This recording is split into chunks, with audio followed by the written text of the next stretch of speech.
Regal Movie Masters. Unlimited.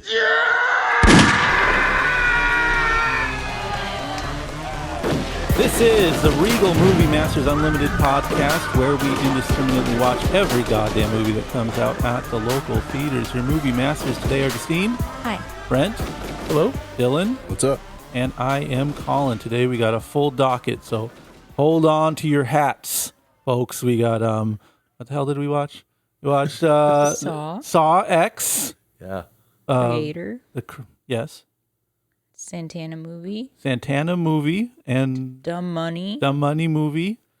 Some of us watched an older Talking movie. Heads. The Talking Heads. Stop Making Sense. We didn't just watch them on their own. It was in the theaters officially, but we did fail the city. Let's talk about it. The biggest movie of the weekend, and we didn't see it. Yet. Paw Patrol. Yeah, sorry. The mighty movie. I know. They played at weird times. It's a children's movie, so it's only before 7 p.m. Schedules were amiss. But yeah, that's the biggest movie. All these movies that we mentioned. Really? Paw Patrol. Did it crush? Paw Patrol steps on all of them, while all the others have to roll over and play dead. But yeah, we'll get to it. Don't worry. If you want to talk to us, we have a email account you can reach us at. It's moviemasters760@gmail.com. And while we're plugging things, I'll direct everyone over to our Instagram account at @officialmoviemasters. So hit us up there. We do have a fun little October spooktacular going on with us, putting some of our horror movie villains this year up against each other. So go see how that one panned out. Dylan, what's up first? Oh, well, we got Saw X, the best movie of the year. It's about it's about John Kramer hoping for a miraculous cure. John Kramer travels to Mexico City for some risky medical procedure, and only to discover the entire operation is a scam. The infamous serial killer uses traps to turn the tables on the con artist, and chaos ensues. I'm sorry. This is bullshit. Yes. Serial killer? He never killed anyone. He doesn't kill anyone. He only gives them a choice. Yeah, they kill themselves. That's serial killer was the wrong word. I'm sorry about that. I'll take that back. Have you ever seen these movies before? Oh, yeah. They're pretty sick. They're pretty brutal. They're pretty sick. Yeah. Pretty awesome. Pretty gory. That's it. How'd this one stack up for you? Because I think you're the only person whose opinion, not just in this room, but in the world, that matters about these films. Maybe I'd take Tobin Bell's opinion. Seriously. You'll take his opinion? Yeah. Kind of curious about James Wan's opinion. I feel like I want to hear him shit on these movies secretly. I don't think he'd do it in any official capacity, but I think if you cornered him, you'd be like, they fucking murdered my baby. That's what I think. I think I do put Dylan at the top of course, people listen, because I made a point, multiple texts, I need to see this with Dylan. Yeah, I'm not going to see it with anybody else. And what is the verdict? We're all waiting. All right. I have Saw X in my tier list that I made up. Somewhere in the middle. Yeah. Damn. Full line. Listen, Twisted Pictures. You Yes. need a quote for your movie. I put this somewhere in the middle. Yeah, on my out of the tier 10 list. films, it's in the middle. That's good. Not bad. Out That's of not 10 bad. movies. And 1 through 7 have to go together, and they somehow made a in-between movie. But what about all movies ever made, against Wizard of Oz or... Oh, better than Wizard of Oz. Okay.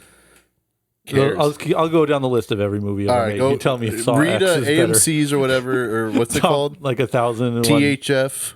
What's the history film movie called? TCM. TCM. The channel movie? Yeah, Turner Classic channel Movies. movie. Yeah. What's their top 10? And then I'll tell you if it's better than that. Well, there's a Sight and Sound is the big one, right? All right. Well, Citizen Kane. Better. Not better. Citizen Kane's not better than Saw X or any of the Saw films. Gone with the Any of Wind. Gone with the Wind. How does that stack up?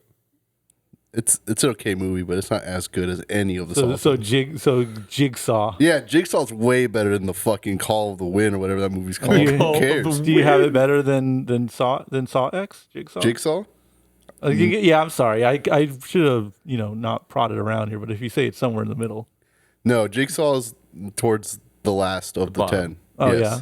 But It's only from the book of Saw. It's not like Saw. no, Jigsaw still Saw. Right. Spiral Spiral's is from the book book from of Saw. Saw. It's the only one from the book. Jigsaw Saw 5? Jigsaw, I think, is 8. Jigsaw is 8, yeah. Yeah. And then Spiral's 9. Yeah. But they just went back to the numbers for Saw X. Well, they went Well- back to a letter. Saw You got 10. to. It doesn't have to represent 10. It just happens to be the 10th one. Yeah. It's just Saw X. And chronologically, it Yes. takes place. Between 1 and 2. Yeah, you're correct. But then it feels like 2 and 3 because of her hair. Right. Because it's like, oh, that's the 2 and 3 hair. That's the 3 haircut. The 2 haircut's all messy. I'm glad you bring that into the her because this shows the return of Amanda to the screen about 15 years after her last appearance in the franchise. Yeah. Am I 3. crazy? 3, she dies. Yeah. Spoiler. So, this is before her movie, and she dies in 3, which is 2010. No, it's like 2006. It's pretty early. Yeah. Okay, yeah. So this is if you want a good continuity, you watch this, and then you watch Saw 2. I mean, if the Orphan taught us anything, the best horror franchises, your mains, they get older as the stories get younger. It's true. Well, that's how the Saw did that first. That's true. And the then, main guy died in the third one. Then they kept showing him in the, Well, the the- other. the They found John- more ways to put Yeah. work them see, in. they got a good out with John Kramer though, because it's like, oh, I got cancer, so I look like this. Oh yeah. The lady, it's just like, yeah, I know. In the last movie you saw me, I was like 20. Guess what? I was like a fresh 30. Now I'm 45 or something. Just go along with it, please. Yeah. Detective Hoffman, you're going to show up at some point, right? Ooh, and you're gonna look way older than you did in these films. Don't even trip. It's Saw, baby. Yeah. God, that was so sick. Spoilers. Sorry. Very end. Dude, the fucking best. This didn't. I was telling you this, but I don't think this doesn't feel like a Saw movie to me. And I realize the reason is because it's like told linearly. Yeah. Usually a Saw movie, like if this was a Saw movie, it would just open with the people getting cut up. And I don't mean it's not a Saw movie. I'm saying like the way a traditional Saw film would tell this story, it would just open with the people getting cut up. Yeah. And then they would slowly find out how they got there and who their connection is to each other and all. And then like they would discover that they scammed him and that's why he got him, so on and so forth. This movie, you see him get scammed and then you see him get the revenge. Yeah. And it's very clear who's doing everything the whole time. There's no like pull off the face. Oh, it was really me. And then it was you. And then I wanted you to think that it was this other guy, but it wasn't. It's like not very twisty. It's just A like, little bit of that at the end. But this is the falling down edition of Saw. yeah, it's just him. He's It's pissed. like justice for John Kramer. Right. They mess with Jig fucking Saw. Yeah. Quote from the movie. Epic fail. Dude, why did he say that to them? I think it's 2000. Epic fail. It has to be like 2002. Well, that doesn't make any sense either because no one's saying epic. Well, they're in Mexico, so maybe they don't. Well, no, say- because they're back in the bathroom. So they're back in wherever they're from. When Detective Hoffman says, yeah, at the end. "You messed with John fucking Kramer." Or Well, whatever. yeah, that was the guy who was there's this guy who like baits him into going along with the scam Yeah. to get his cancer cured. So hold on, Yes. my Sawologist here. Mm-hmm. When is John Kramer mad at the medical industry? Which one is that? Okay. All right, let's see. One, he's just mad. He's mad at the doctor, and he's mad at the photographer. Two, Wait, what did the photographer do in the first one? he helps. What's his name? Donald Glover, because I think he thinks he killed Donald Glover. Or Danny Glover. Or yeah, Danny Glover. Yeah, Wrong yeah, Glover. I'm Donald's sorry. younger. Danny Glover. Childish Gambino's in the first Saw. That would be sick. Dude, that'd be a crazy film. So and then the second one, he's mad at one of the Wahlbergs for being a cop, and Period. yeah, I'll cut to the point. There's a I'm point, trying to think. He's confronting a guy in the office. He's 'Cause like, he's always I wanna go get my medicine in what country? That's 6, and then he's talking about Poland, Poland. right? They're Polish. I thought it was Norway, but I thought he was saying he wants Poland. he wants to go to Europe to get a Yeah. treatment. But this movie, they explain that the treatment was happening in Mexico. and was basically probably a scam. Yeah. So the whole reason he was mad at the person in 6, you're saying, and like got revenge on the doctors for not letting him go get his cancer treatment. Over there. Turns out, Yeah, the doctor was right. yeah, in and a it was sense. a scam anyways. So Zooming out even further, in all the movies, is John Kramer like a sympathetic character? Like you're supposed to feel sorry for him, or is it mainly this one? have you seen a lot of the? I've seen them, but I don't remember them. Yeah, it's easy to forget. No. So, okay. He's always cool. Yeah, he's always chill, especially after he dies. Okay. But you only see him in flashback. Yeah, Yeah. he has the most charisma out of anyone in the entire series, and they kill him in the 3rd movie, and there are 10 movies. So you do the math on that one. Yeah, if anything, he's kind of sympathetic because like his unborn child dies, See, I forgot stuff like that. and then the wife is like kind of a jerk to him after the fact. Kinda, not really, kinda. It's there, and then they have beef. They all have beef with each other. All of the John Kramer minions, they all fucking hate each other because they all love so John sick. Kramer so much. Yeah, they're all vying for his It affection. happens though. Like you ever do a cult, man? It's just like all the people. They're just kind of like, "Hey, I'm your biggest devotee," you know. Yeah, so they just fight each other. And they do become minions because he puts him through his life-changing treatment. So they do have a genuine reason to be respectful and reverential of him. Yeah, they all like him, and they all like Good boss. You know who else likes him? What? The viewer. The viewer does like him. In this one, this is the most John Kramer you'll ever see in any of these Saw films. Because in 1, he's barely in that movie. He's on the ground, but he doesn't do anything. And then 2, he's there talking to the Wahlberg brother. 3, he's there on the deathbed, then dies. And then only in flashbacks after that. I feel like this is like for the fans. This one, I think. For the John Kramer fans. And to add to your point, it just does not feel like a Saw film. There's like no detective work at all. Yeah, no yeah. cops. Yeah, no one's trying to stop him. And I got another one. It takes place in a city, Mexico City. Yeah, Mexico City, an actual city. Yeah, all the other movies Not the city of Saw. they take place in the city where Saw takes place in. This movie has a bona fide, certified location. Of Mexico City. Verified when he's doing like the calculations on facilities. They He's looking at leave. landmarks. They leave the city where Saw takes place in to go there. You've never seen John Kramer leave the city where Saw takes place. Yeah, never in before, these films. In 10 movies. I don't know where that farm is. Well, That farm is somewhere out in the outskirts of where the city or where Saw takes place in. but yeah, but you have my point. Yeah, he Thanks. gets out of the country. Yeah, That's crazy. crazy. But how did you feel about all the gags and stuff, Define gag. like traps? Those are different things. Dude, you just reminded me. There was a guy behind us that was there by himself, and he was just like talking to himself the whole time, and he started talking to me once I turned and smiled at him, and he was just going traps, traps, traps. Yo, they're gonna fall in that trap. He was just obsessed with the notion of traps. So it was like I was very happy to be interrupted by that guy. I mean, you're sort of supposed to want to watch the gore in these movies. Like that's kind of the main draw. For me, that's like the secondary part. Yeah, I mean it's. I think for an average person, yeah, that's like the thing you want to watch. The conceit of the films is like, come here and watch some crazy gore. Yeah, watch this lady cut her leg off. That was rough. That stuff always really bores me in these movies. Yeah. Oh, that's not what I saw this one. I like it's effective. Like I'll wince. I'll give you a wince. Yeah. Not like I'm looking away. I got to throw up. I can't watch this. Just like, You were looking away and you grabbed that bag. Bag? Yeah, you had a He little barf dumped the bag. popcorn. Yeah. Dry, a lot of dry heaving. No, I'm just, it's like, not like I'm like, oh, I can't watch blood. It's just, it is kind of boring after a while. It gets kind of like, just gross, I guess I would call it. I don't like that in these movies. I don't like the traps. They're just kind of boring to me. And I don't like that, you know what?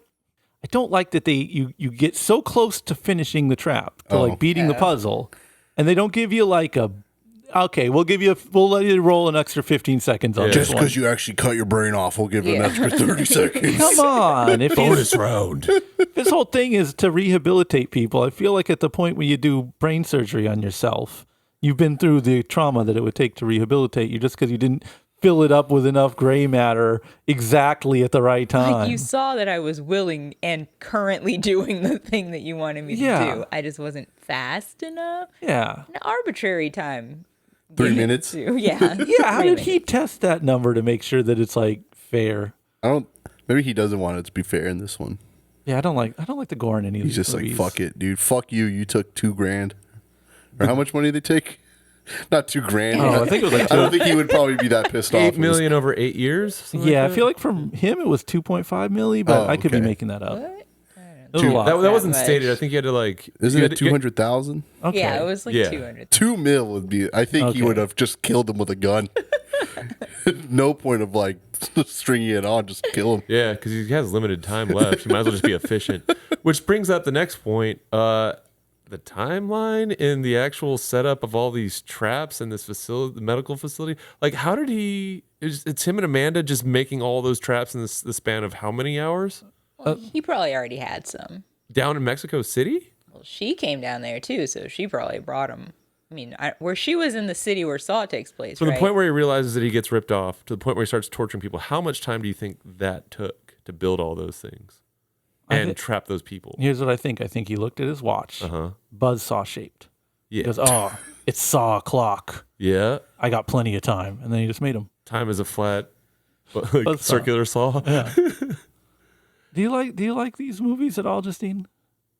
No, I guess it's kind of more like we want to see what the traps are, not so much like how they cut people up or whatever. So you like the creativity of the traps? You know, like when he is drawing them. Okay. That's kind of cool. You like the sketching of the yeah, traps? yeah, and you're like, oh, I wonder if these would really work. Some of them are really dumb, but you know, it's mechanical. It's kind of cool that way. There's no like, other than the timers and stuff, there's nothing like looking super digital or whatever. It's kind of a cool aesthetic. Very I guess. practical, I Yeah, guess. it's neat. Is there anything fun seeing the people struggle through them for you? No, because it doesn't make sense. So, you know, a guy's not going to be able to do brain surgery. On himself. A girl's not going to be able to cut her leg off and not pass out. Like, all these people would just pass out. They lose so much blood. It's the lack of realism that puts so you you off. can't take it, you know, seriously or anything. And so it's kind of like, whatever. You just want to see what he's come up with, I guess. Did the logic at the end, or not the logic, but like the twist within the twist, I guess, did that make any sense to you as it was playing out? You know, like how he predicted that the guy with the gun would act this way, and he knew that he was tied to the woman that he was trying to torture. And then he got in the trap with the little kid, and he knew that was going to happen. Well, he didn't know that was going to happen. Yeah, I think that was he like thought plan B. it was going to be him and Amanda. Right. But then the Okay. kid was there and he was like, well, whatever. This works too. Yeah. But yeah, I buy that. Literally every single person that was involved in the medical thing was a charlatan. So including the guy that pretended that he had surgery, I'm sure he looked into him also. Yeah. And so he would have known. See, that's the part that felt very Saw to me. Like when he goes, I knew you were going to do that, so Oh, I the made flash. you do that. And then I Yeah. had you go there, and then this wasn't in here, and then that. And they're I- jamming flashbacks. Yeah, in. it's like That was all- yeah, that was cozy. Yeah, John Kramer as Batman level preparedness. Like that's my Saw. I don't care about the traps. I don't want the Yeah. gore. I knew you would do that, so I had this guy do this, and he knew that you would do that, so I knew that he would stab the other guy, so I set up something with him who was actually the guy from the other movie. Like that's when Saw gets Saw to me. Do other movies, Saw movies, have that sort of like, I don't know how else to describe it other than like wistful cinematography in the non-torture scenes? Oh, I know what you're saying. It's got kind of warm tones and brighter The- versus like just like when you're in the actual traps. Yeah, all the trap stuff is always like pretty new Right. metal music video. Yeah. But that's another thing I really like about the other movies is that they're so of their time. Like Yeah. the 2007 movie you watch, you're not going to confuse it with 2012 or 2004. It's Yeah. like it is. Yes, this looks very 2007 with the color saturation and all that. So The blue and the grays. Yeah, a lot Yeah. of that. Heavy. yeah, so this didn't look like it's from that era, but that's not really what it's supposed to look like. But yeah, all Saw movies look a lot like of their time. I guess what I'm saying is like, is there a lot more, like, 'cause this one felt like it had a lot of downtime, you know what I mean, where he's just kind of like in the city and Well, that's the other thing that the other movies, like Dylan was saying, there's like crime work done. So the downtime in the others is we got to get this Police guy. We have this stuff. stations, yeah. Another scene. Fucking Mulroney, you dumb motherfucker. They're dead, Yeah. and you're not caring. That kind of like cop talk stuff. So Yeah. you're just watching cops do cop stuff, and then it's a trap. This time you're watching, John Kramer just chill out, yeah. and then Well, he's not really chill. He's fucking hurting. there's a bunch of traps. Yeah. You never see him do like you never actually see him do anything like in the other movies other than like set up why they're trapping this one person. Like, oh, I'm gonna fucking kidnap you, dude. You lied about being in the traps. Yeah, it's all the reasons are revealed after the fact. Yeah, and this one he's just like, yo, I'm actually fucking hurt. Cancer sucks. I want to fucking torture this dude, but he actually put the wallet in the ring back. All right, I won't actually get this guy. He doesn't deserve it. All the promo stuff they're shooting is like the guy with the tubes in his eyes. Yeah. That's all like a fantasy. That's just John Kramer daydreaming. Yeah, I love the daydream scenes because it's just, or I love when it's just him because it constantly shows him drawing just the fucking reverse bear trap. This guy loves traps. Yeah, this guy just loves like drawing them. He just wants to see it in action, honestly. Do you have anything else you'd like to add? Because again, you're the only person in the world whose opinion I care to hear about this. Honestly, movie. I really like this movie a lot. Granted, the reason why I like the Saw movies are based on obviously the twists and like I like the detective stuff because it makes no sense and like Right. It just keeps like adding on to like a 45-minute movie. But this one has none of that, and it's like just nice to see Tobin Bell like just do John Kramer. Yeah. For like an hour and a half. Just John Kramer things. Yeah, and you've never really seen him do that. You see him like in the middle of a trap or whatever of the games. Seen him at book signings. Yeah, book signings, meetings with his doctor, and that's it. Right. But this one, you see him like fucking think about it, all this other shit. It's really cool. It's really nice. I like it a lot. Is he the protagonist in other installments as opposed to like a perceived antagonist because he's like, inspiring people to torture themselves or making people torture themselves? I mean, if you like cops, he's the bad guy There you go. because they're after him. Yeah. But And he tortures a cop. yeah. Yeah. Yeah, So, like a you know. traditional like protagonist, like a cop, a good, but they're corrupt cops. So, all right. So maybe yeah. he's been the protagonist the whole time, and I've just forgotten all the movies. He's just giving people a choice. You get to see him in this movie weirdly be like nice. Like he seems like a nice guy, Yeah, which he's, is like, buying- not what you're seeing in all the other movies. And then you're like, oh, maybe he really does want to rehabilitate these people. How did you perceive him in the other movies? I don't know. I mean, he's just kind of weird. You didn't do this, so I'm doing this. You need to slow down. Yeah, but that's in He's the like game. it's like he's like part of the problem, whereas this No, that's like Hoffman that says slow down. That he tells somebody his problem was that he rushes into stuff. No, yeah, that's Detective Hoffman. Yeah, that's Hoffman pretending to be. Because John Kramer's okay. dead at that point. Oh my god. Yes. All right. Well, it just sort of seems, like he's just kind of arbitrary and kind of mean. Oh, it was arbitrary when he had to kill that guy because he was sad that his baby died. Yeah, see, that was a little mean. I will say that. His kid dies, and he's like, too sad. you're grieving too much. Get over it, You dude. have another daughter. Fucking hang out with her.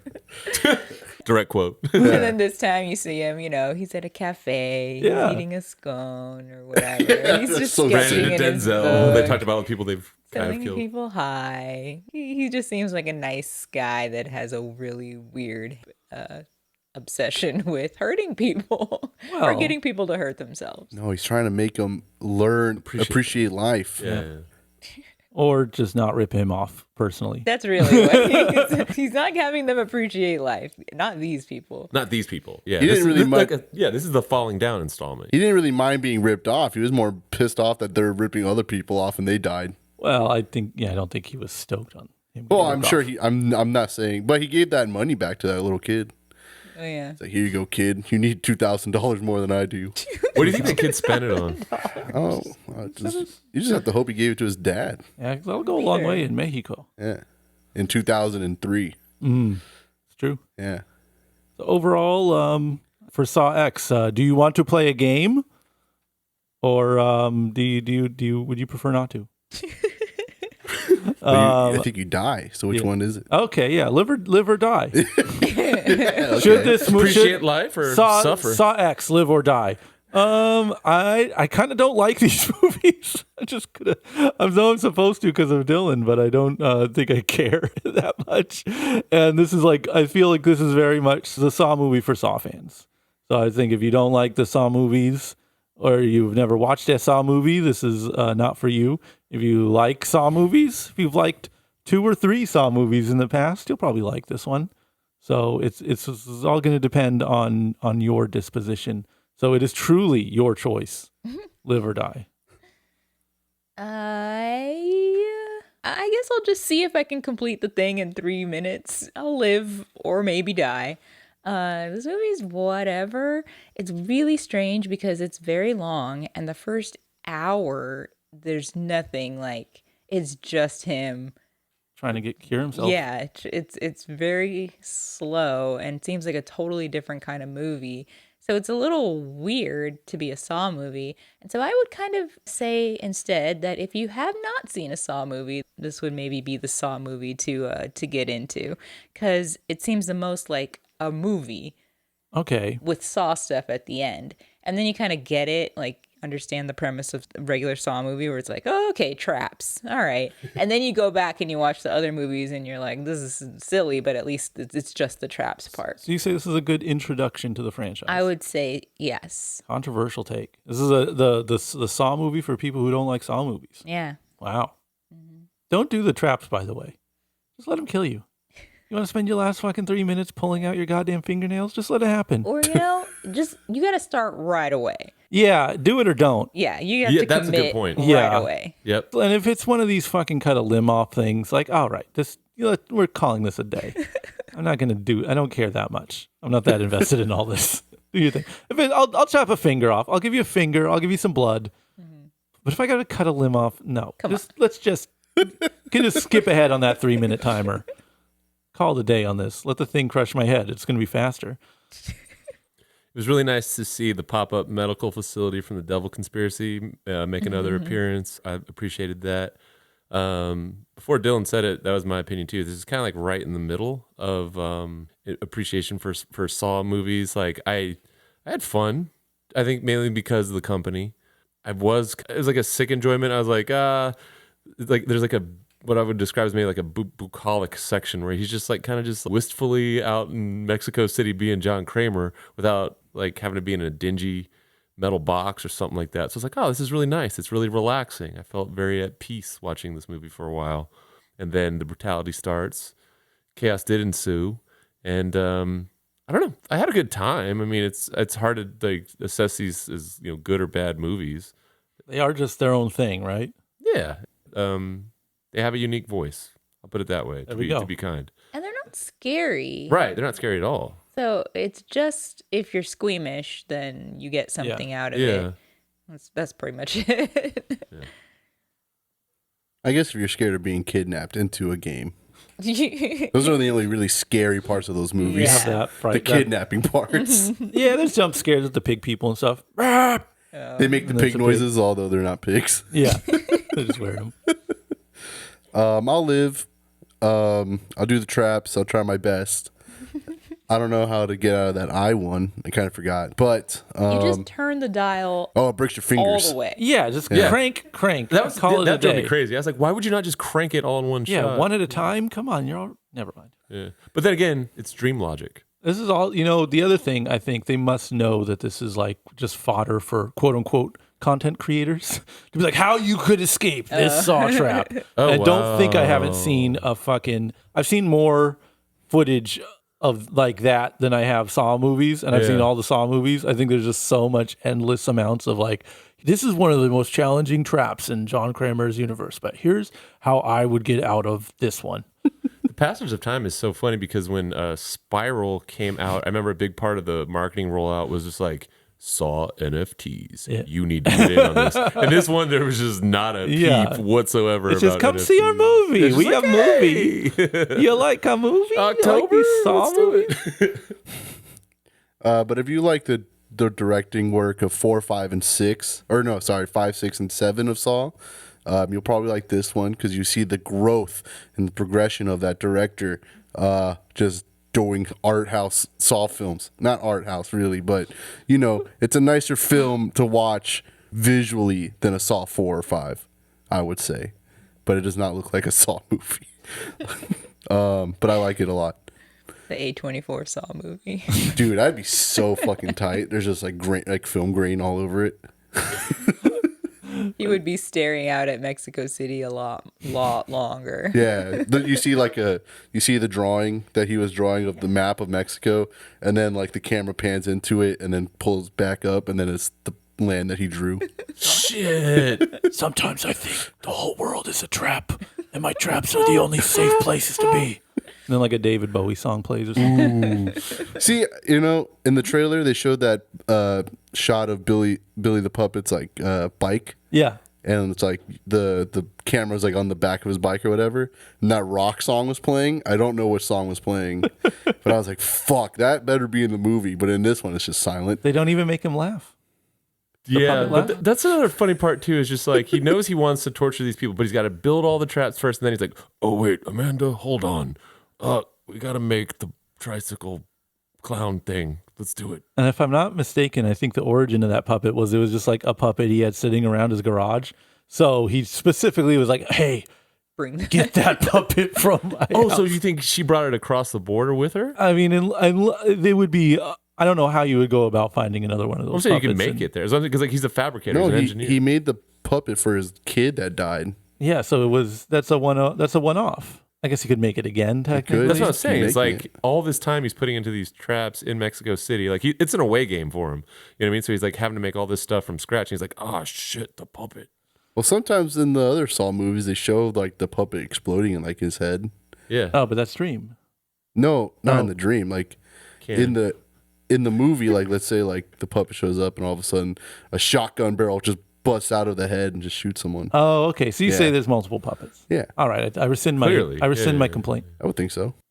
Oh, I saw this like sick ass viral marketing thing they had where they had like the puppet like writing on a piece of paper and they're just leaving a trail of blood behind it, and it was just like on a loop. It was very cool. You have to talk about the AMC one too, though. What? Tell me Yeah, more. you didn't see that? Which one? Oh, it was funny. They had him be Nicole Kidman in the AMC ad where she's No. like, "We come to this place." What he did as a puppet voice. Really? He's like, "We come to this place," and then he does the rest of the spiel. And it was like an official Lionsgate commercial. and then AMC was like, "Guys, come on!" And then they took it down, so it only exists in like re-uploads. But it's like a genuine official Saw or Billy the Puppet doing Nicole Kidman. I need to get that. It's very funny. I mean, yeah, it's just on YouTube. It's been re-uploaded a million times, but also funny for them to come after him like that. Rude. Anyways, what's next, Dylan?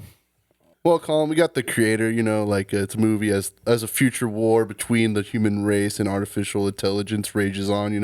Our main character, Joshua, who's played by John David Washington, he is recruited to hunt down and kill the quote-unquote creator of advanced AI. The creator has developed a mysterious weapon that has the power to end the war in all of mankind, I suppose. And Joshua and his team soon discover the world-ending weapon is actually an AI in the form of a young child. Colin, What do they call it? They have a silly name for it, like the Naruto or some shit. oh, you mean Maya's name? Yeah. Naverta. No, fuck. Now you're Yeah. making me think Naruto. I think it's Naruto. Not Hamada, but like something. Nirvana. Like no. Nirvana. Hermata. All right. Hermata. Oh. It's not. That's That's, a lot, Colin. You Hamada. fucked us up. well, it's easier to Or say than the Hermata. creator. Nirmata. Narmada. Good call. The Nirmata. I don't Yeah. know. She created. This was like an amazing movie. I really liked it. So good. Gareth Edwards, the director, writer, producer. He did obviously Rogue One, and I feel like kind of captured that magic again with this one. And Something about like robot like creatures and Asian settings, because he kind of did that same reedy, like a lot of green, a lot of wind in it. yeah. It just looks great, and the way he thinks about the way that human like forms interact with robotic like forms, just got it dialed. It's the same cinematographer as Rogue One Yeah. and Dune. Yep. So this guy's got his finger on the pulse. Artsy sci-fi flicks here. Good looking shit. Yeah. I was thinking about the movie maybe today, and I was like, oh, I don't remember a goddamn thing about it. What was it about? I don't think the plot or like the characters are really important. They aren't important at all. I think it's really more about like the tone of it and like the feel of it and the environments and this world they create. I mean, But it does stir emotions while you're watching it. oh, of course. Yeah. Yeah, It's yeah. not like it's, just eye candy or anything. But I guess like if you tell someone it's about a war between AI, it's like, oh, I'm not watching that bullshit. Exactly. So plot wise, it doesn't really. It's not that interesting. And I guess it's like when they say AI, they're not talking about like current year AI, like computer screens Not or at all. something like that. it's what we thought AI would be in the 80s. And like Right, it was very I was like, "Oh, this is the kind of movie that Ridley Scott forgot how to make." You Yeah. know, cuz it has a lot of Blade Runner in it. Blade Runner is another movie where it's like, I couldn't tell you beat for beat what happens in it, Yeah. but it's And I've seen it a million times. you see a minute of Blade Runner and you're just like, "Oh, this is the best shit ever." Yeah. Any single still from that movie will take you into it, and it's because they did such an amazing job building the world, building the environment, like making a world where it just feels like robots and humans have been interacting forever, and it's not utopian and it's not dystopian, but it's definitely gritty and just I don't know, it feels tactile. And all the robots, they're robots with circuits showing and shit. So cool. Oh, it's so cool. And I just think like the visuals and the tone were all just excellent. It was a nice little world to spend time in. Oh, and a horrifying one. But Yeah. we're talking about like cinematography and all that, but it's like there's still robots shooting lasers at people. It was nice to safely be in the theater seat for this one and not in the actual narrative of it. It's a rough world. So whereas Dylan is our resident Saw expert, Justine is more of our sci-fi expert. So where would you put this in the pantheon of sci-fi, Justine? Like Colin was saying, the story is not that strong, so it's not, like a top movie or anything, but it is really cool. It has a good vibe and it's visually really impressive, and the way that it was done is really impressive. I was considering it kind of like a District 9, where you're like, the world, it's kind of a scary world, but people are kind of trying to coexist. Some people want to, some people don't. It's a slow burn movie, but then the action scenes are really cool because it has all the robots and stuff. There are some really like standout parts in that. I do think a lot of it lags, unfortunately. It's kind of long, which is fine if you're just kind of spending more time in the world, but it gets a little I don't know where it is. There's just like too much talking sometimes. I know what you mean, but I think like if you bought in, then you want to be there. But you're right. Like if you're kind of like a little bit further back, a little bit more objective, it can drag. I think they give you like treats to keep it exciting, like, oh, here's this new kind of robot. Oh, here's this new kind of spaceship. It felt, speaking of Ridley Scott, like very alien in terms of the technology. Like, I don't know. If I had to guess, I'm guessing the guy is probably around our age where you spend a lot of time holding toys in your hands, like vehicles and 100%. Stuff like that. Yeah. And it's like all the design, the technology design in this really looks like something you could pick up and touch. Like I said, very very tactile, and a lot of the innards of the spaceships and all that seemed very alien, like the movie Alien, Ridley Scott's Alien. But there's even like a crane guy, like in the sequel. So obviously some Star Wars in the DNA. I think the aspect I like the most that kind of pulls from Star Wars a bit is it's kind of like the start of trilogies in Star Wars where it's a lot of actors you might not be familiar with kind of carrying the narrative. Right. So you don't have to worry about like, what's Brad Pitt going to do in that spacesuit? You're kind of like, okay, I'm just learning this world without having to carry any sort of baggage from knowing who the actors are. So that's a very good point. And that kind of leads to the idea that this is a true original story. Like even I would say a better movie, but Landscape with Invisible Hand, even that was taken from a book. So this is like from the ground up a movie. I really don't. I like this movie a lot, so this isn't an insult. I hope they never make another one. I don't think it will. I love this as a standalone, original idea, original content, not based on anything else, connecting to anything else, trying to build a world into anything else. And it was, I think, an interesting approach to kind of, because the robots in this movie, they're like peaceful. They're like, we want to coexist with humans, but they fucked up. They blew up Los Angeles, and so everyone shut down the robots. They're like, no more robots. America hates the robots, but in what they call New Asia, which is so fucking like 80s sci-fi, I love it. Cool. Yeah. Over in New Asia, they're cool with robots. They let the robots roam free, but we're like, hunting them over there.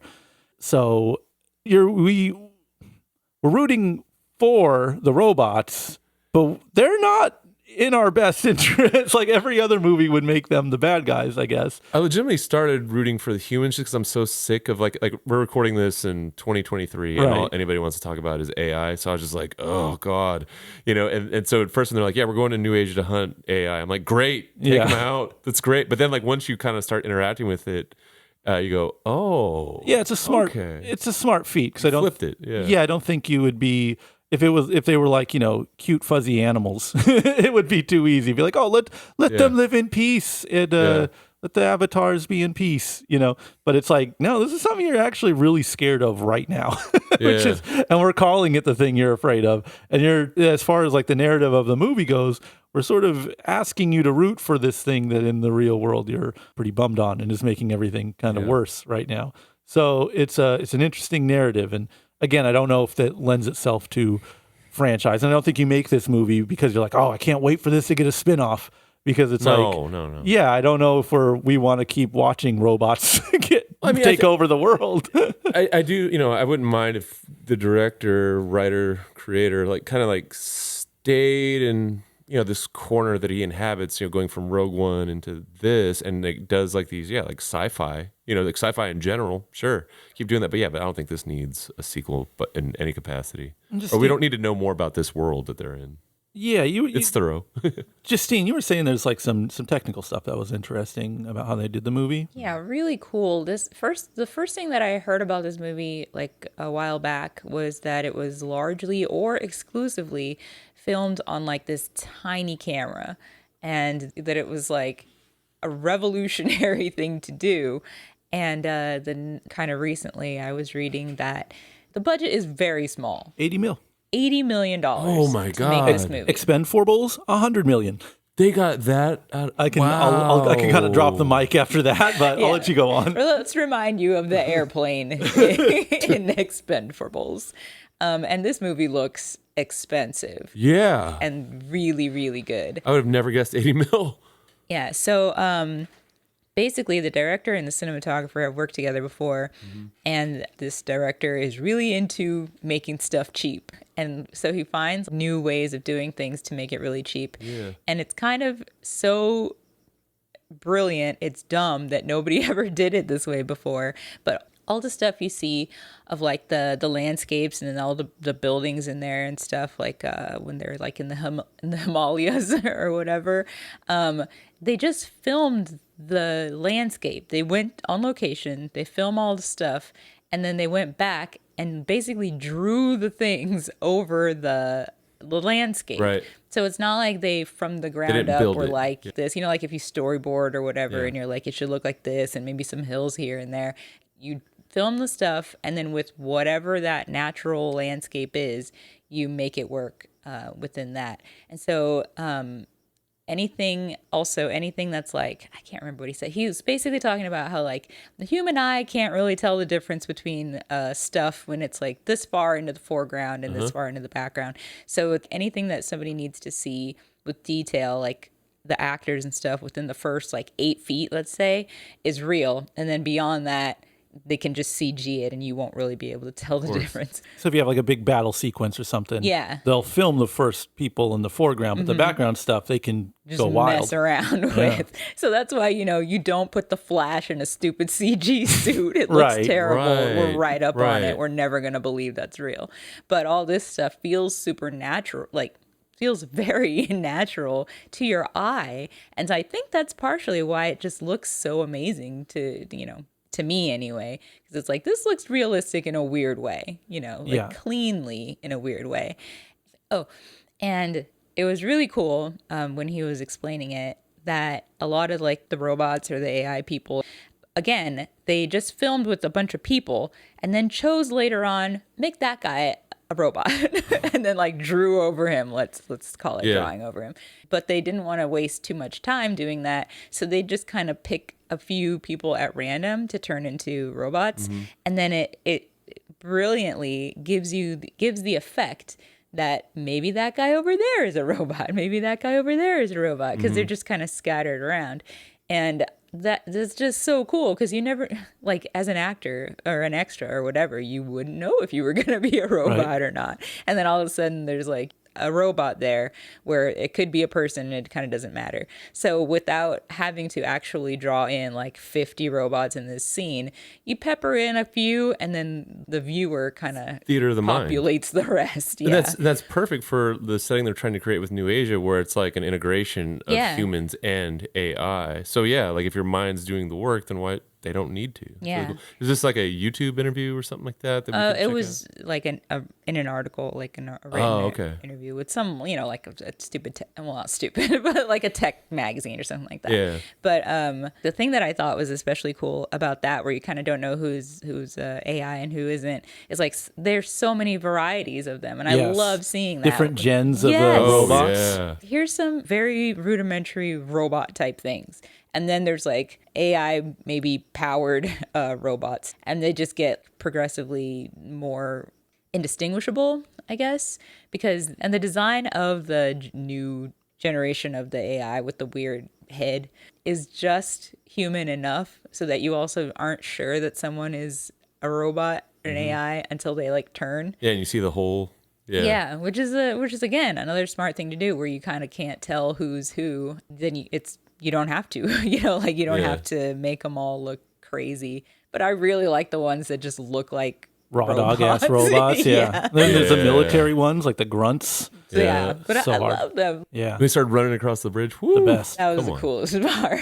It's just like the shape of them, you know. They got it down. I think also in the DNA, the Golden Child, the Eddie Murphy movie, like you know, like that, like the child very much resembled that in terms of just like having this extraordinary power that only one being on the planet can possess. That was cool. There was going back to the technical aspect, one of the flourishes I liked in sci-fi in general, but in this movie in particular, when firearms are being discharged, it's more like a Star Wars blaster or a G.I. Joe. Yeah, for But sure. it's like, so you're not getting like, you know, that, I don't know, like just more earth-based. Yeah. You know, like, hey, this is gunpowder and you know, a hammer hitting it. This is like, oh, this is different, and it makes the combat naturally different. Yeah. And it feels cooler than when I see like shootouts in other movies. Sounds cooler. Yeah, it sounds cooler. Yeah, I don't know. I dug it. I see the Golden Child thing.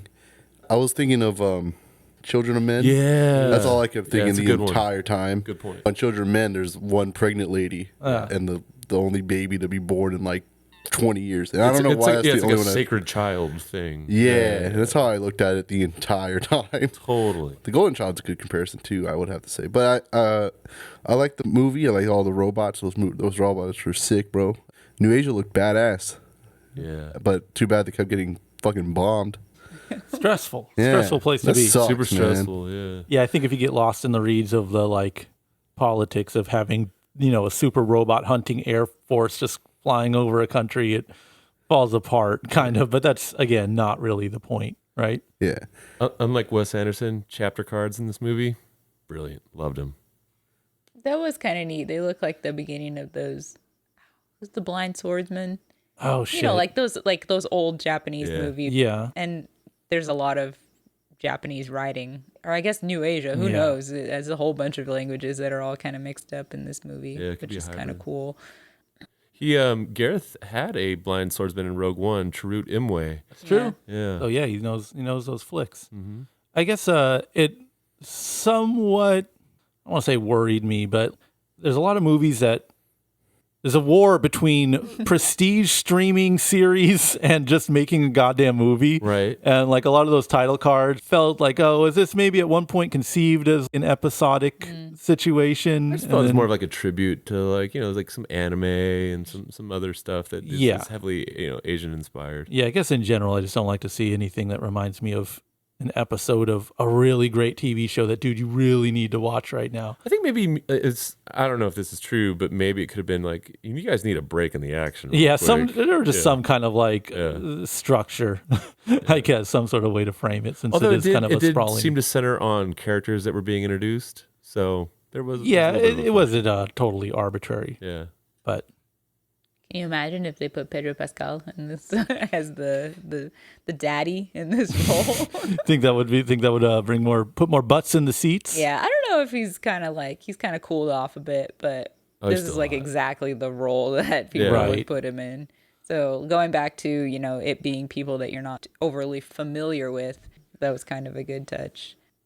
And then okay, so if you like Radiohead, Oh yeah. there's a very loud, unfortunately, but sounds super cool with the sound system that a theater has.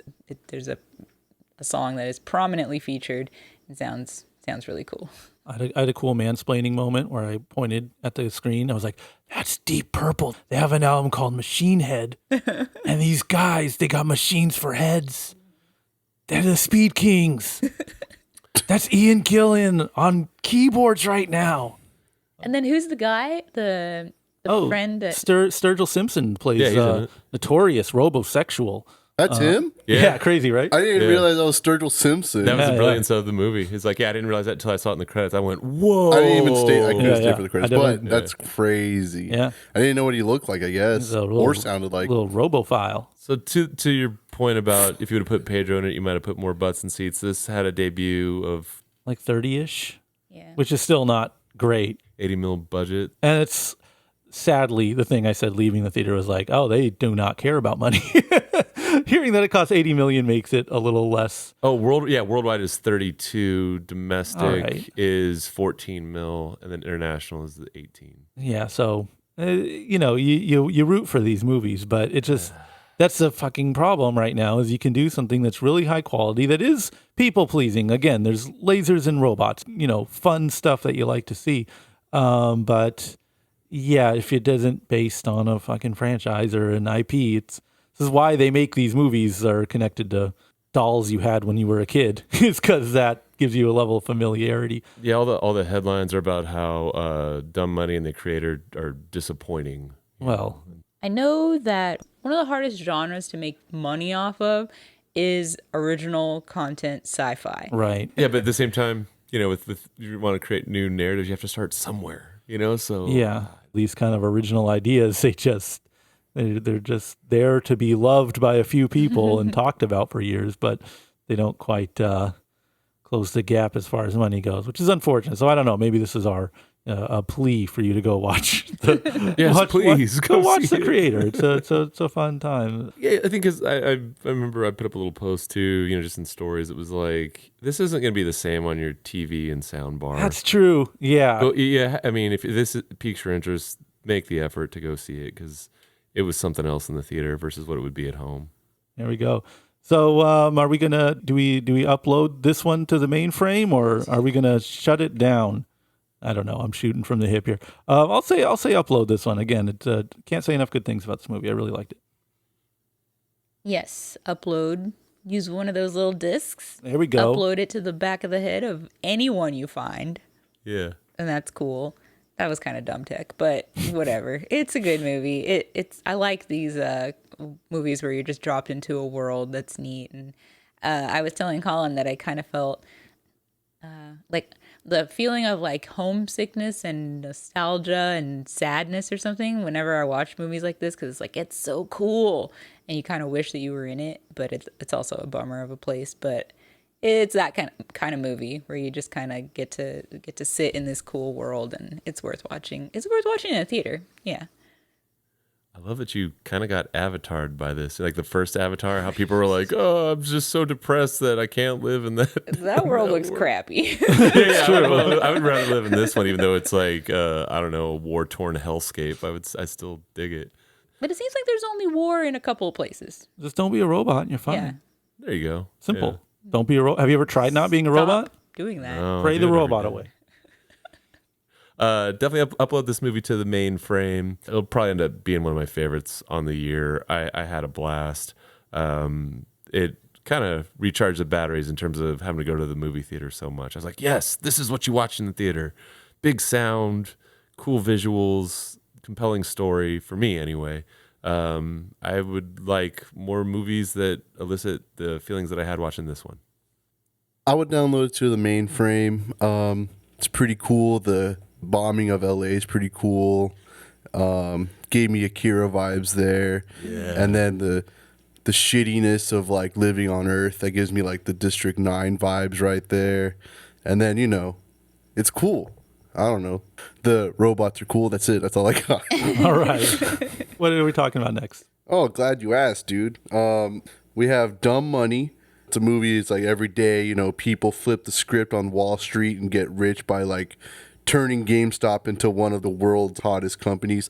I don't know if you remember that from a couple years ago. Anyway, in the middle of everything, Keith Gill's like a regular guy who starts it all by sinking his life savings into the stock when his like social media stuff starts to blow up, you know. As a stock tip becomes a movement, everyone gets wealthy until the billionaire fights back, and then like chaos ensues. Did you like this? You liked this? I think you liked this movie more than I did. I mean, I really didn't mind it. Really? Yeah, that's something to say. I mean, it's not like it hurts or anything. I just was like, all right. You're giving me pushback because I was like, after I saw it, I was like, I think I didn't like that. Oh, I didn't like it at all. Well, and I mean, you were like, "Fuck you," is what you said. You said "F you" to me. I was like, well, because immediately walked out of you stood up and like, what the fuck was that? And I was like, shut the fuck up, Colin. Right, People are in let's stop theater. painting bad narratives about All right, our each other. relationship, our incredibly abusive relationship. Anyway, so we got up and Colin started screaming, Yeah. what the fuck? Yeah. I don't know. Yeah, I was like, No, I mean, like, I know where you're coming from and I know what you wanted. And this was like the opposite of that. you think it was the opposite of? I think the aspect of it was the opposite of what you I wanted. think it was just I think it's just not a very interesting story to And begin it just with. happened. It like just 2 years happened, ago? but Yeah. that BlackBerry movie was like, here's some recent Or stuff. Air, yeah. You kind of know about this, right? Yeah. It recently happened, and they're playing, an Interpol song or whatever. You know, it's like, hey, remember these times? That's fine. That's not so much of a bother. But I really think this is Okay, go ahead. after watching a couple documentaries about this subject matter and Yeah. like endless video essays and stuff on YouTube. It's like, so really, what we're really talking about here with this whole event, someone said this stock was undervalued. He's like, I think this is a good investment. Then people invested in it and it went up and then it went down. The end. That's it. you can That's it. get really lost in the reeds with like, oh, there's these business guys and they're shorting stuff. But that even then, you can tell an interesting story with any kind of subject matter. Really, it's just you have to kind of develop characters and stuff. And Yeah, this is just like, he's a billionaire. He's bad. This is his net worth. Like, okay. yeah, and Why else should I hate him? And they have like there are character arcs. Keith Gill, the main guy, who's like, hey guys, you should buy this stock. It's cheap right now. And I think these guys are wrong about when they say it's not worth this. He's like, you're working too much. I'm trying to not think about my sister dying. Okay. And then he goes to visit her grave. And it's like, there we go. We did it. We made a character arc. We did it. Done. Next. Technically, they're checking boxes of telling character stories, but it's like, also, you got like Paul Dano, he's playing a kind of nerdy internet guy, and you got Pete Davidson, he's playing himself, and you got all these, Vincent D'Onofrio, he plays a billionaire, and he's on screen for like 2.5 minutes, and he's a rich guy. Sebastian Stan. He's on screen, he's playing a rich guy. Everyone just kind of plays. Their characters are not like they're undeveloped characters, but they're just kind of not really engaging, I guess. And I was thinking about like how to do it right or how to tell the story interestingly, because I think the funniest things in the movie are like when they actually show like screenshots from the subreddit where all this was going on. They show the memes. They're really rude, inappropriate memes, and they have to show them on like news networks because the news has to cover it. That to me is funnier. Why don't you show some of the more lascivious characters involved with this quote unquote movement? Because I think that is more honest, than like let's. We're taking down. We're putting a dent in the side of capitalism momentarily. It's like, no, you are all trying to make money. And there was a handful of like quote unquote true believers for sure. Sure. But you know how like no one likes Elon Musk right now. Not for nothing. But the vast majority of people who were involved in the GameStop thing were people like that, like his fanboys. They weren't. Yeah. There were, I'm sure, some nurses and college kids and everything, but like to pick three stories to follow, because that is how you make a big story personal, right? You're like, here's this nurse lady, here's these college kids, here's this this retail employee. It's very skewed. Yeah, it's like, sure, which thus raises the question, like, well, if you're going to juke the stats, if you're going to like narrativize it and like tell this kind of skewed version of the story. Why not make it better?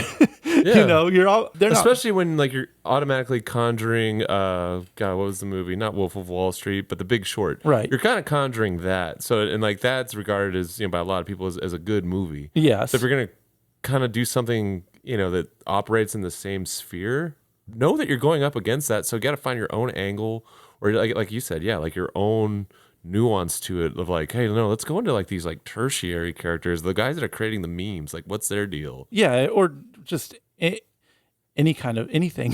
Yeah, but what this was, or it's like kind of like a skewed, almost rote like retelling of something we just lived through. Yeah, so it's neither informative in terms of like giving you new information. The other issue is like know your subject matter, because the Big Short was like, hey, remember that recession in 2008 that affected everybody, that disrupted everything. Remember that huge big story? Not like, oh yeah, games people made some money off of that. Is it still? I heard about that. Yeah, like you can't tell the big thing that worked in a big way for everyone in exactly the same way as you tell the kind of weird anomaly blip. Or like Air or BlackBerry, where it was just a bigger phenomenon for culture in general. And it's also just, there's, I don't want to get into like the responsibility of telling stories, but the way they presented this movie was, it was like these people in their basements just fighting it and sticking it to the man, and it's like kind of dangerous to put that message out there, because in a way it's like saying, hey, this could happen again if you just find the right stock, and you should like just irresponsibly buy a bunch of stocks and maybe like stick it to these hedge funds.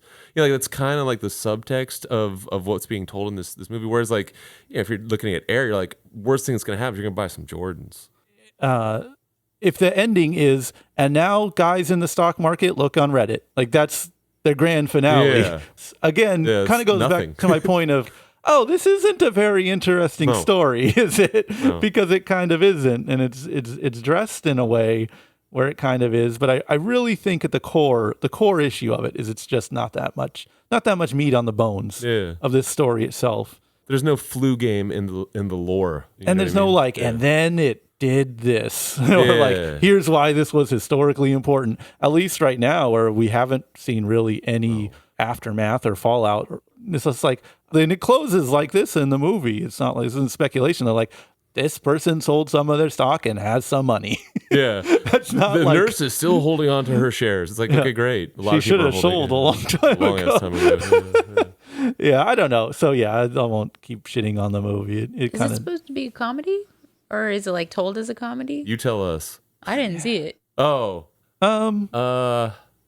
It's you could say, I would ask that of like BlackBerry, which finds its humor in the story. And there's like, Pete Davidson comes in and says some funny stuff, if you like Pete Davidson, and they show some funny memes on the screen. So it's like there is humor. Get this. He's like a Uber Eats style delivery driver, and he like eats some of the people's food and he drinks it while he's walking it up to the door, and he'll like throw it casually on the step. Yeah. It's so funny. Yeah. So maybe it is just a matter of like the material wasn't especially good or needed a once over with some more skilled Somebody eyes or something. In the theater that I was seeing, they're like they were commenting about how like why do they need these actors to tell this story? Like these known actors to tell it. Well, you do that to be like, hey, this is a fun thing to watch. You're fun. You're having fun. You know this guy. You know this person. It's exciting when you see Brad Pitt on screen in this story, or it's exciting when you see this guy show up and he's playing someone off character. But when it is, like I said, Pete Davidson playing himself and Paul Dano, poor guy, who's obviously a really talented person. He was funny to watch in this. It was fun to watch. It's always good. I like Paul Dano, but he's playing a character you've seen before. Yeah, that you don't necessarily like. It's not bad. Dylan, are we being too harsh? I don't know what you want. You want like the Great Depression or something? I don't know. You want the Great Depression? I'd watch a movie about the Great Depression. Sure. That's why I'm like, just asking if you want it in general. Well, you guys keep bringing up recency stuff, and it's like, I don't know. What do you guys want? Well, I feel how far back do you guys want to go? Air, that's enough of time has elapsed, and it's clearly had enough of a cultural impact where it's like, I want to see what that's about. Sounds like the bigger problem isn't so much that it was recent, just that it doesn't matter. Yeah, it doesn't have like the Jordan effect. It doesn't have the Crackberry effect. Yeah, because at the end of the BlackBerry movie, you could say, and that's why you have a smartphone in your hand right now, because this product changed things, and because these guys we were telling you about told the story. And like, granted, it's not a BlackBerry, but that, style is, they invented that. They started that. And that's why this is important. Whereas this movie, I don't know if there's like here's why this matters. Well, and another aspect of that is with the Air story and the BlackBerry story, you're seeing teams of people working in tandem in real time together in person. In this movie, you're just watching just basement nerds just kind of meme their way together. So there's not like this like real camaraderie being established. There's not things that need to be overcome together. It's just like, oh, let's just sink a bunch of money into this random meme stock and it's going to work out because we're all hodling and we spelled hold wrong. And you got to go taken back in time, though, with the hits of 2020, such as Kendrick Lamar's a lot of rap. Go Be Humble and Yeah. the Megan Thee Stallion song. It's exciting. Yeah. I'm like, I don't want to shit on this movie, and then I shit on it for like 5 more minutes. Say something nice about it to balance out my shittiness. I thought everyone on screen like did their job pretty well, honestly. I don't know, like I'm not like the biggest Seth Rogen on screen fan, except for like when he's playing Seth Rogen. I don't like him when he's playing like a guy. I'm not Seth Rogen. I'm a rich guy. Yeah, I don't like him like that. Like in that one Spielberg movie, like he was good in it, but I don't like him like that. Yeah. I just want him, Fablemans? huh? The Fablemans? The Dickelmans, yeah. Yeah. I don't like it when he's like, I'm just a guy. Normal I need him to guy. be like, I need to smoke a lot of pot. I'm a caricature that's of how myself, Morty. Yeah, that's how I look at him. So when I see him play normal, I'm like, or straight, Yeah. I'm just like, I don't believe it. But I'm with you. But Yeah, I I'm like with it. he did a good job. I'm not saying he sucks at doing that. I'm saying like I can't look at him like that a lot. It's like we were saying with the creators. Yeah, you don't really come in with these preconceived notions of the actors. So you're like, okay, I'm buying in easier. Whereas this, you're kind of like, why is the pot guy a billionaire That's now? Seth Rogen being a rich guy. Yeah, and like I'm saying he's doing a good job though. It just yanks you out a little bit. Yeah, and I like Mr. Krabs being that dude's dad. Well, yeah, I forget his name. The dude from Starship Troopers. His wife from like all those Hunger Game ripoff movies. Dang. She was The really good in Divergent those Factor or whatever. Yeah. Whatever those movies were, Maze Runner. Those movies, she was really good. Surprisingly, I was not expecting her to be fine. The baby was good. Baby was good acting. There we go. And Paul Dano, the Riddler, he was good. I like Pete Davidson, Ron Swanson. He was pretty good without a mustache. And Also playing a rich guy. Crazy. and Wilson Fisk.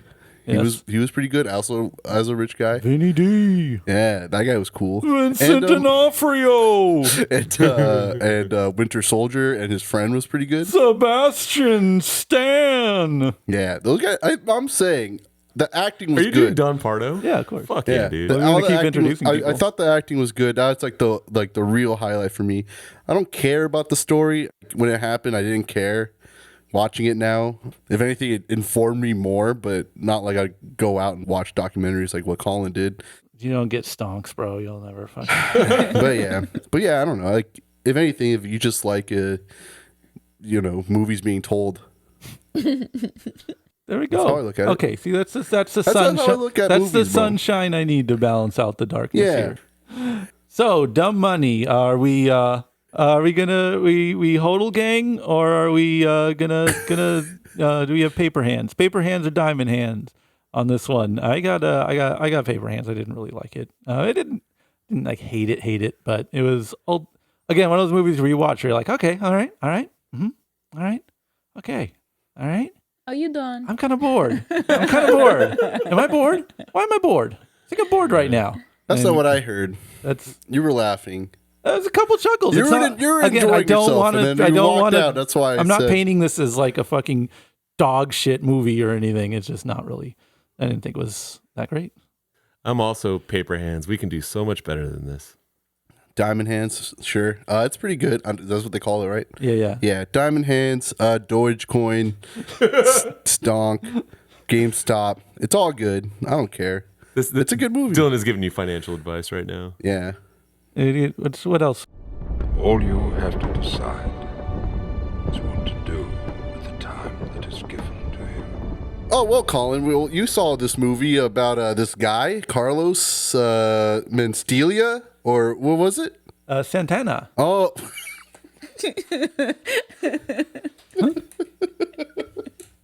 Wasn't ready for you to put that spice on the name, but go on. Spice. I'm caliente now. I've got Put a little flavor. thing over the But end. as far as I know, it has Carlos Santana as himself and Rob Thomas as himself. That's it. That's all I know about that movie. I watched this movie like all by myself. Empty theater, just me. Last showing, felt like a fucking asshole. Wasn't this one at like 9:50 or something Yeah, crazy? Like? and I was like, fuck it. I'll watch Carlos.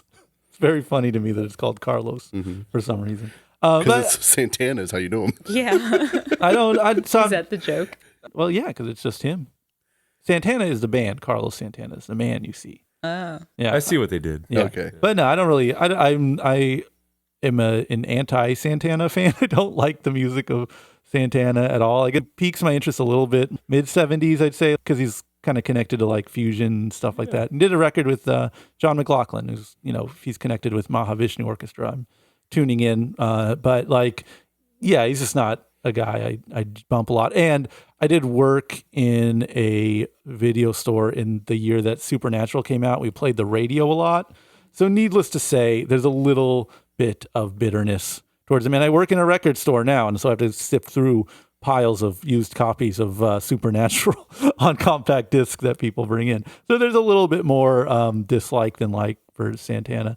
But it's, I'll watch it. I will watch any music documentary. I'm a fan of it. And I will say, this did not make me a fan of his music at all. But as a person, he came off really cool. And I realized midway through, I was like, why is first, there's it's a two-prong attack. I was like, this is a nice guy to spend time with. I like my time in the theater right now. I'm enjoying this story being told. And one prong of that is that he's a genuinely spiritual person. Like he was super dedicated to that stuff in the 70s, changed his name and all that. He has a lot of like time in the trenches of real spiritual practice. And I believe if you get to spend time around those people in real life, like they do have a different air about them, just like a man comfortable in his own skin, which is rare to see any time in the world.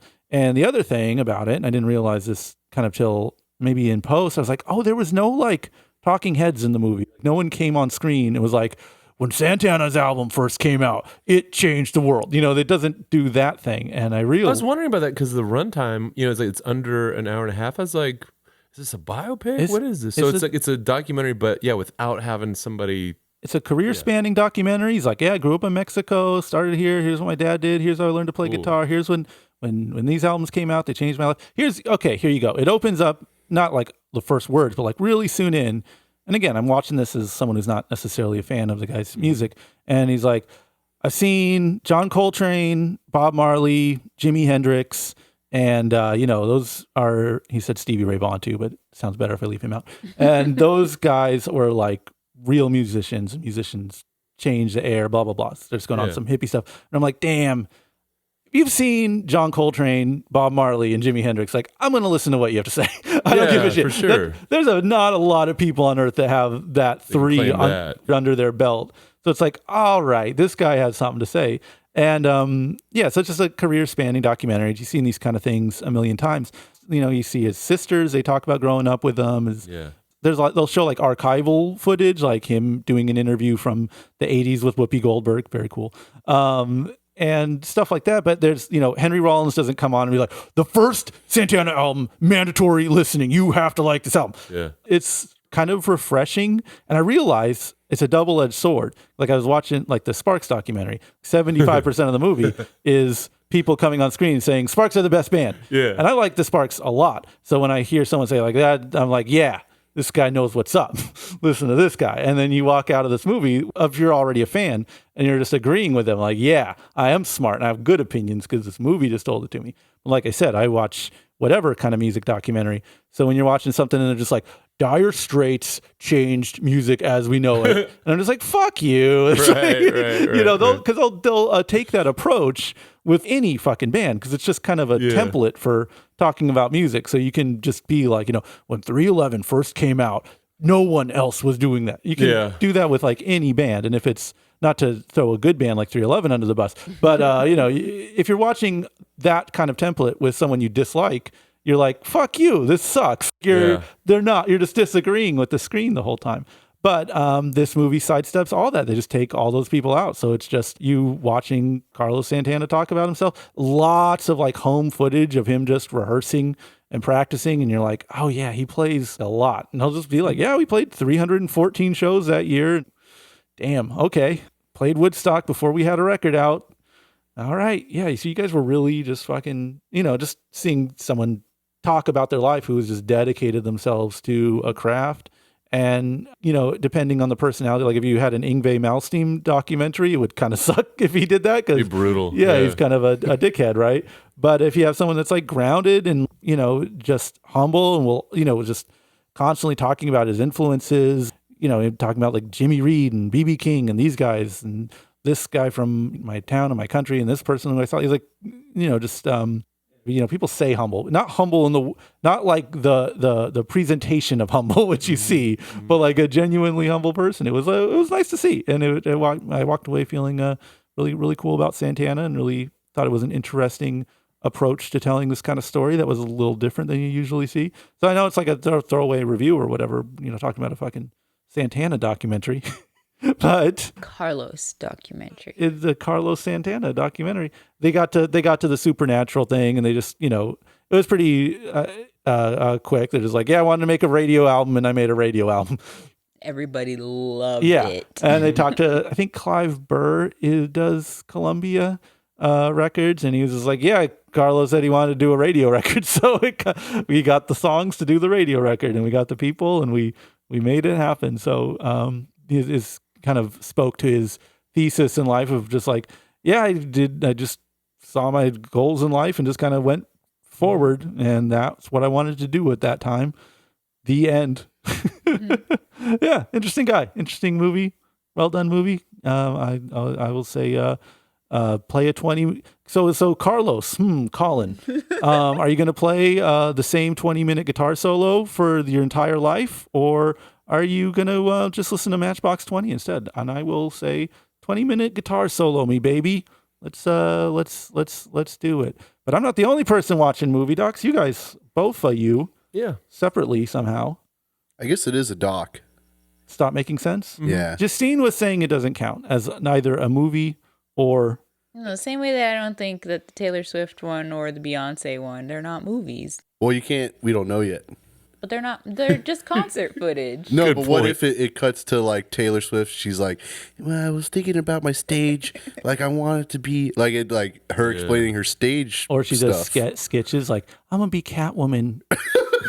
And you don't know. It ties in. Oh, and then it cuts to her little bit in Amsterdam, and it shows her getting run over by the car. Or in Cats. Or she could bring in like, paranormal activity like people and just be like, hey, is this dressing room haunted? Then it's a whole different. Yeah, there could be skits. Pranks. We don't know. Like it could be like behind the scene footage, and then it cuts to a song. Yeah. Or Beyonce could be doing that too. We have no presumptive idea. To assume that you know what the T Swift movie is going to be. What was that? Sorry. It's a concert. You don't know. You don't know that. Well, so I argued for the Talking Heads movie, and you guys can chime in here because I've seen this a million times. Speaking of video stores, we had like 5 new wave adjacent VHS tapes to watch during working hours, and there's like Devo greatest hits, Blondie greatest hits, and this Talking Heads movie. And you better fucking believe I put some hours into watching this Talking Heads movie. My argument for this being a film, and you guys tell me what you versus just a concert movie.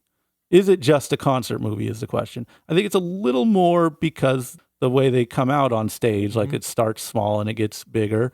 It feels a little bit like there's a narrative to it. Am I crazy for that? No, you're not crazy for that because more than a lot of musicians, David Byrne is like a larger artist. You know what I mean? Like he's not just a musician. I think like he puts a lot of thought and work into his craft, more so than, I'm not going to individualize certain performers, say, oh, this person doesn't do what David Byrne does. But you know what I'm saying? Like he wrote a whole book called How Music Works, talking about how all this stuff is meticulous. So yeah, you're seeing more than just a concert performance, especially if you are familiar with David Byrne, his background, the history of the Talking Heads. I mean, it's still a performance though. Like Beyonce has choreography. Everybody has choreography and like a story, quote unquote, in like the stage and what they're doing and everything. I mean, what's that Madonna one? Confessions from a Dance Floor? Was it that The one? Confessions tour? Maybe. There was the one before that. The one from the like early 90s. Yeah, Truth or Dare. Really, now that I'm thinking about it, any Madonna tour, Right. you know, super well thought out and performed and Oh, yeah. everything. And that's Yeah. obviously a lot of work behind that, I too. guess is there a narrative to those? I guess is Kind it. of, yeah. So here's my chunk where I do my 80s stuff and I do a costume change and I come out. And sometimes there's just like an overarching theme, and she'll even like remix like some of the songs to Right. fit in with the ones that she's doing currently, or that are the newer ones. But so what I'm saying is like a stage production doth not a movie make. This is also there was, I think, was it 4? You might have to check me on this, but there was 4 performances. Because they had better footage from one and another. I know it was like there's 4 nights at Pantages in Hollywood. You know what I mean? And they just like kind of like were pulling different elements from the different performances to put it all together into what this was. Yeah, because they were better or they did something better in the different ones. Or they so might again, have a it's different like, angle that they liked. Yeah. So I guess, yeah, I Which guess is filmmaking. So I guess it's like, well, stand-up comedy. Yeah, is that a movie? It's rehearsed. It's lines. Yeah, maybe I'm being It's too precious. performed. Maybe I'm being too precious about I this. think you are. It's not a Yeah. movie. There's It's no, not, like- it's not to say that It's in it the doesn't Criterion look Collection. cool. It's a movie. There's no vignettes to it, right? Like they don't No, do it's bits. just just straight music to music. The Zeppelin movie does that, right? The song remains the same. They got the little sketches. That's a gray area, I guess, right? They do little cuts. Hey guys, thanks for watching my movie.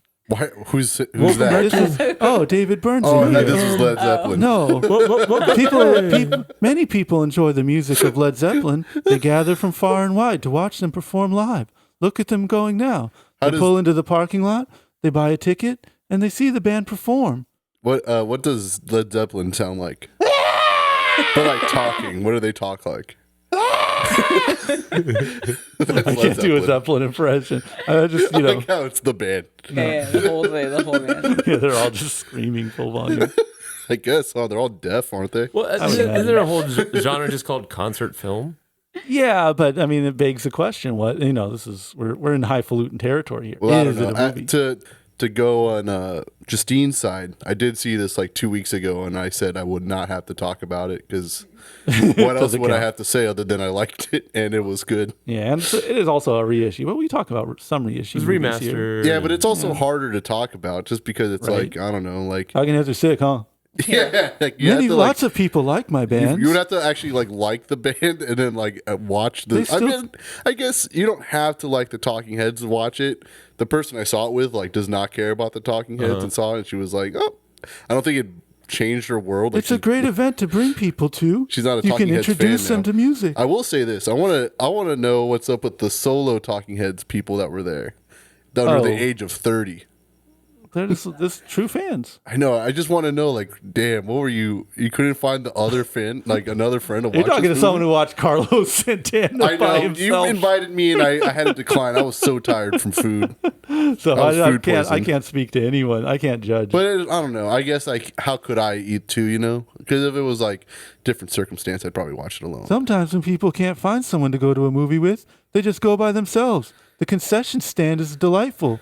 You can get many snacks. I did not get popcorn for this one, David. Is Byrne. that I'm really Reed of the sorry. David Byrne impression? I'm just doing I don't him know. in- I thought you were doing To Led me, it Zeppelin at does first. because I love true stories. That's one of my yeah, favorite. that's all I'm movies. basing it on. My Yeah. whole my understanding. impression- Multifunctional shape, a box. My impression's like, hey guys, I'm David Byrne. What's up? You guys have a question?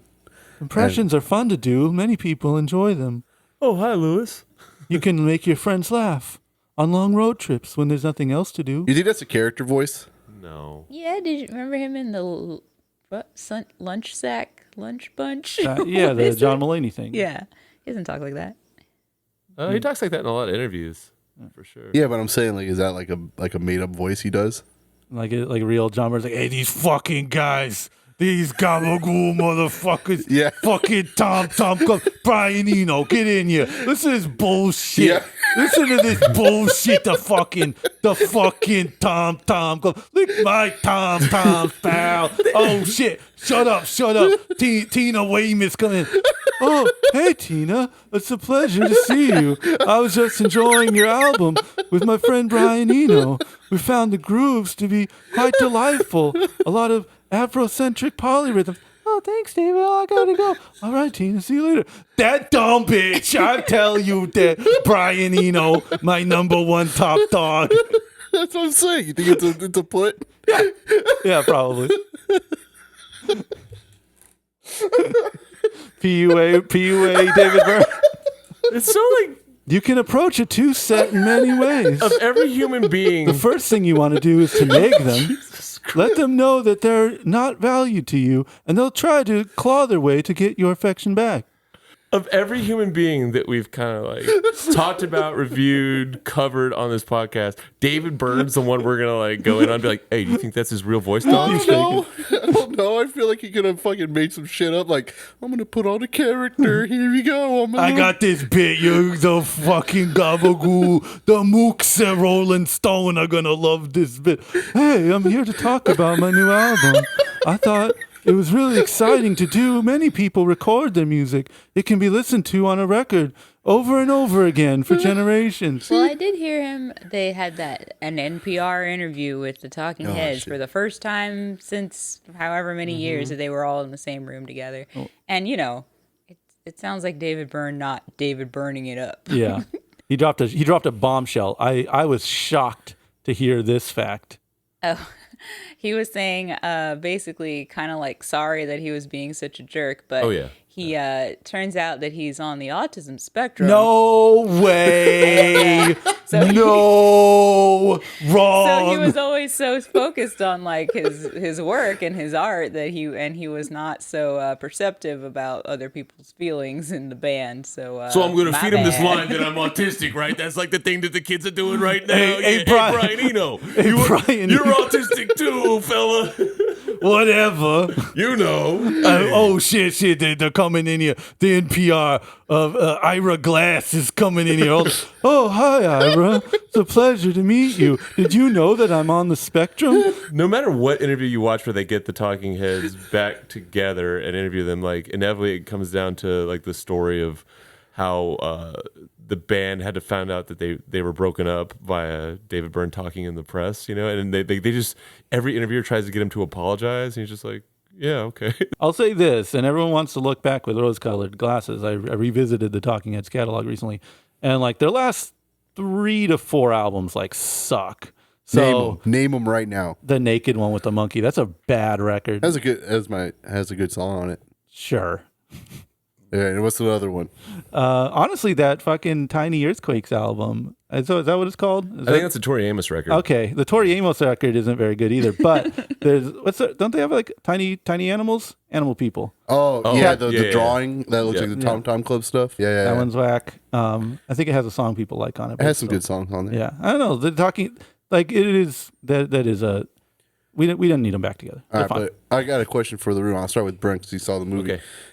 What decade do you categorize the Talking Heads in, the 70s or the 80s? It's a good question. And this is only because I was a kid in the 80s, and that's when I first encountered their stuff. So I associate with the 80s. Uh-huh. Yeah. But I mean, I can see the argument for the 70s as well. It depends like how deep you want to go with it. You know what I mean? Because they were a big part of like CBGB. Yeah. Like late 70s. And there's that really awesome footage. Justine? 80s for sure. Partially just because I would only hear them like on the radio and stuff, along with like on an 80s station or something like that. So I just always assumed that they were just an 80s band. Yeah, the truth is they are this is the cowardly answer for me, but they are daywalkers, much like Blondie, where it's like you'll hear Heart of Glass on like all 80s all night, but it's from the 70s. I consider them a 70s band because my Talking Heads are like just those first probably 3, maybe 4 albums. And I just really associate them more with the CBGB stuff and their more lo-fi endeavors. But in real time, like there was like a lag. You know what I mean? Like from popularity. Yeah, from stuff that.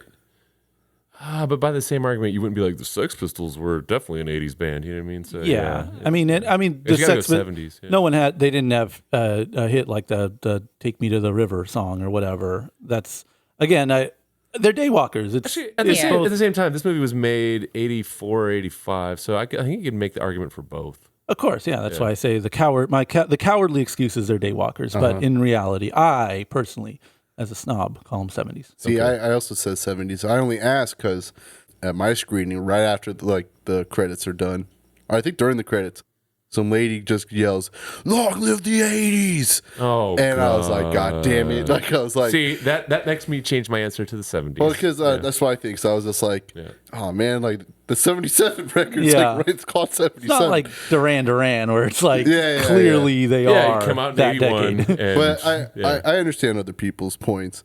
yeah. What's really funny, I don't know if you know this person, Justine. There's a guy at our gym, and I had this conversation with him in the sauna, which is not a place I would like to have a conversation with random strangers.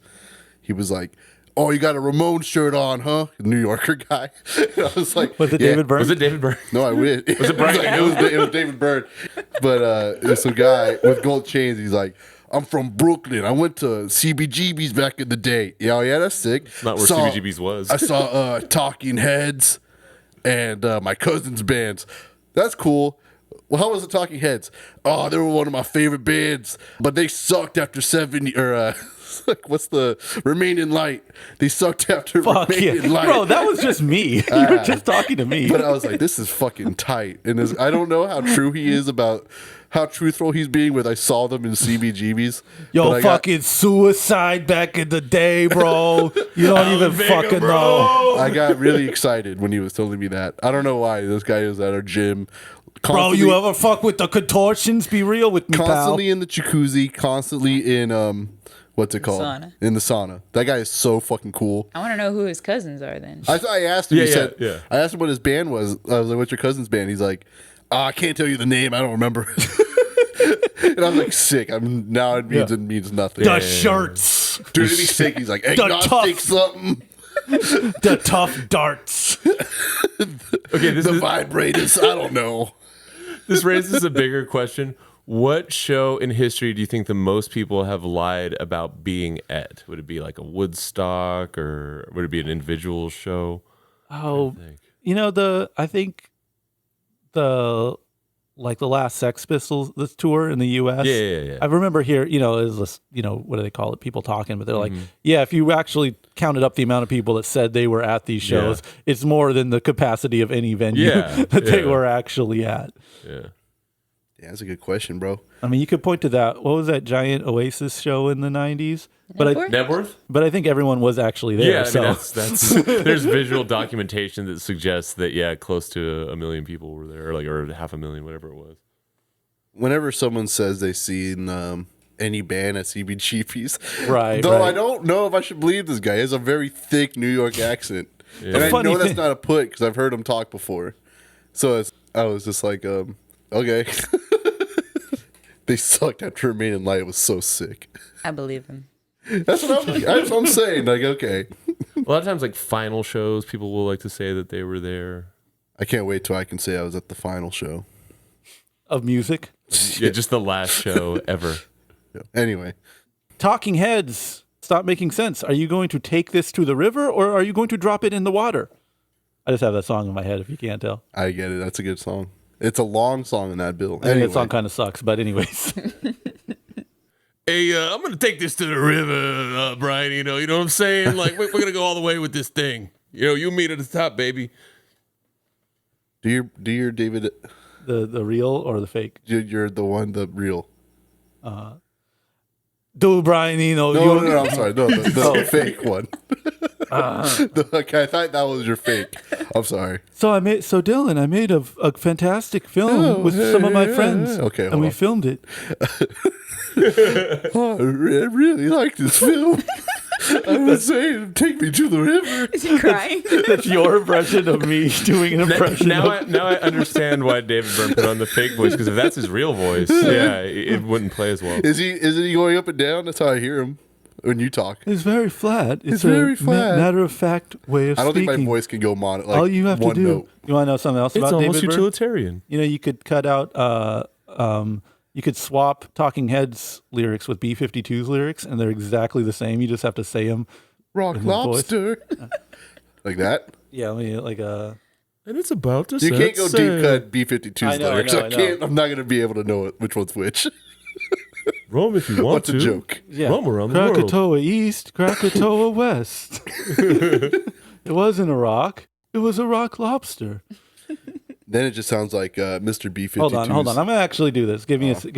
Let me rock. This is worth it. This is worth it. And it's about to set sail. Did you hear about the thing, like, if you muted David Byrne's lyrics and put, like, the acapella tracks from, like, a Beastie Boys song, it all fits? Okay. It's just in the same time or whatever? Yeah, I saw him boat at CBGB's. So this is what he produced the B-52's Mesopotamia EP, and you listen to that, and it's just like, oh, this is the same guy. Wait, who does the EP? The B-52's, the Mesopotamia one. 6,000 or 8,000 years ago, they laid down the law. Now I ain't no student of ancient culture. Before I talk, I should read a book.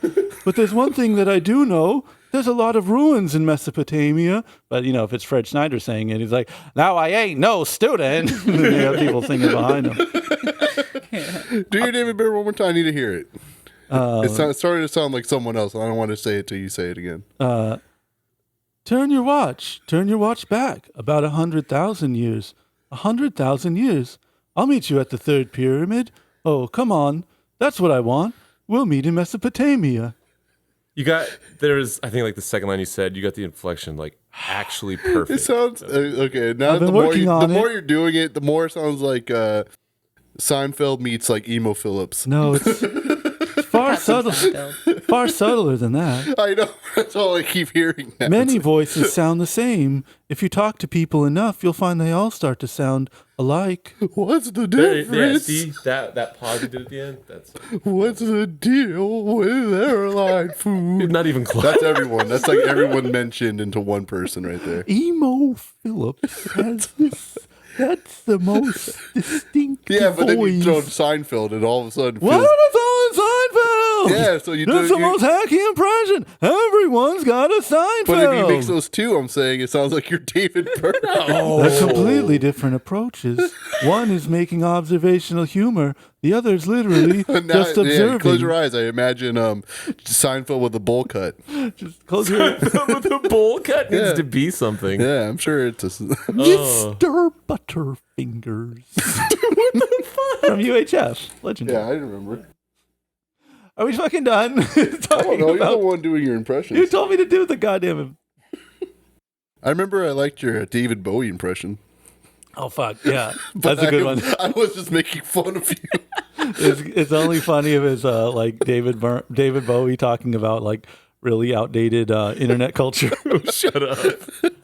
Someone sent me this the other day. It's a fascinating comic in which at the end the man rages. He just gets so angry, and you could see here the text, it starts with the FU and the U just continues on. Oh my god. And here he's making a delightful face. It's like a jester, a twisted jester.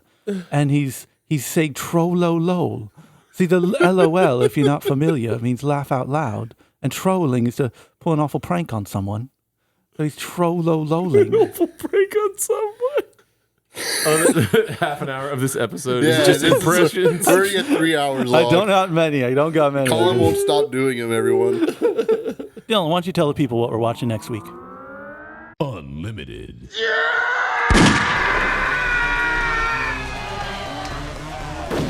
Hey everybody, thank you for listening to this week's episode of the Regal Movie Masters Unlimited. We got The Exorcist Believer, the next horror movie in October, scary movies, and honestly, I'm looking forward to it because it looks really scary. Paw Patrol, the mighty movie. Our favorite patrol team are back on the big screen and arresting people. What happens? I don't know, but I'm excited to see it. We also got When Evil Lurks, an Argentinian movie about some evil. I don't know, it looks scary. And we got the new film from Neon, The Royal Hotel, the movie about two backpackers going to a scary place, I suppose. I don't know much, but I'm looking forward to it. Anyway, everybody, see you at the movies. Bye!